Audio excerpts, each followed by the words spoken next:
একটি ভিডিওতে আপনাদের সবাই স্বাগতম। আর ভিডিওতে একটি লাইক দিয়ে চ্যানেলটি সাবস্ক্রাইব করুন। কমেন্টে জানিয়ে দিন আপনি কোন দেশ থেকে আমাদের এই ভিডিওটি দেখছেন। আজকের কোণে দেখা আলো এমন এক জায়গায় এসে দাঁড়িয়েছে যেখানে প্রতিটা চরিত্রের মুখোশ ধীরে ধীরে খুলে পড়ছে। অনুভবকে কিছুই না জানিয়ে লাজুর ভবিষ্যৎ নিয়ে এক ভয়ঙ্কর সিদ্ধান্ত নিয়ে ফেলে বনলতা। সব শুরু হয় তখনই যখন সুনিতা বনলতাকে বুঝিয়ে বলতে থাকে, ময়ূক এখন তোর সমস্যাই না, আসল সমস্যা হলো লাজু। ওকে কিভাবে এই বাড়ি থেকে সরিয়ে ও শ্বশুরবাড়িতে পাঠানো যায় সেই বন্দোবস্ত আগে কর। বনলতা তখন স্পষ্ট জানায়, লাজুর তো যাওয়ার কোনো জায়গা নেই। সামান্য মতবিরোধের জন্য সে এতটা নিষ্ঠুর হতে পারে না। সে মনে করিয়ে দেয়, লাজুই তো একসময় অনুভব আর তার মধ্যে যোগাযোগ করিয়েছিল, তাই লাজু কক্ষণেই তার ক্ষতি চাইতে পারে না।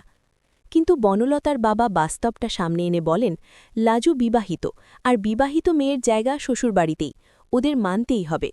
বনলতা জানে সুদেবের বাড়ির মানুষ বোঝে না। তখন সুনিতা প্রস্তাব দেয়, দরকার পড়লে সুদেবকে ভয় দেখাতে হবে, বউ হারানোর ভয় দেখাতে হবে, যাতে লাজুকে আর এই বাড়িতে না রাখে।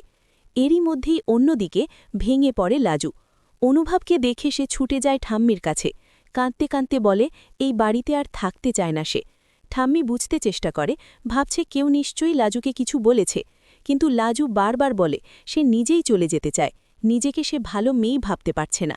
শেষমেশ ঠাম্মির কথায় বনলতাকে ফোন করে লাজু।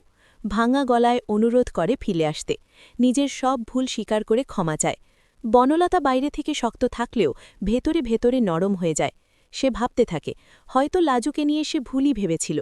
কিন্তু এখানেই আবার খেলা ঘুরে যায়। সুনিতা এসে নতুন করে বনলতাকে উস্কে দেয়, লাজুর বরকে ডেকে বোঝাতে হবে, প্রয়োজনে ভয় দেখাতে হবে। রাতে খাওয়ার টেবিলে লাজুকে যেভাবে কাজের মেয়ের মতো ব্যবহার করা হয় তা অনুভবের চোখে পড়ে। তার মনে হয় এই বাড়িতে লাজু আজও আপন নয়।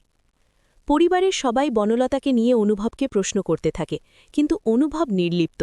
সে বলে, বনলতা নিজের ইচ্ছায় গেছে, তার দায় তার নয়। এই কথাতেই ক্ষোভ জমে ওঠে পরিবারের মধ্যে।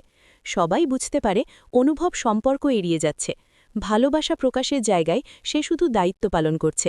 শেষ পর্যন্ত সব দোষ নিজের ঘাড়ে নিয়ে অনুভব রেগে উঠে যায়, খাবার ছেড়ে উঠে যায় সে। কিন্তু ঠাম্মির একটাই কথা, ভুল ঠিক করতে হলে আগে নিজেকে বুঝতে শিখতে হবে। আর ঠিক এখানেই শেষ হয় আজকের পর্ব। আগামী পর্বে অপেক্ষা করছে আরও বড় বিস্ফোরণ।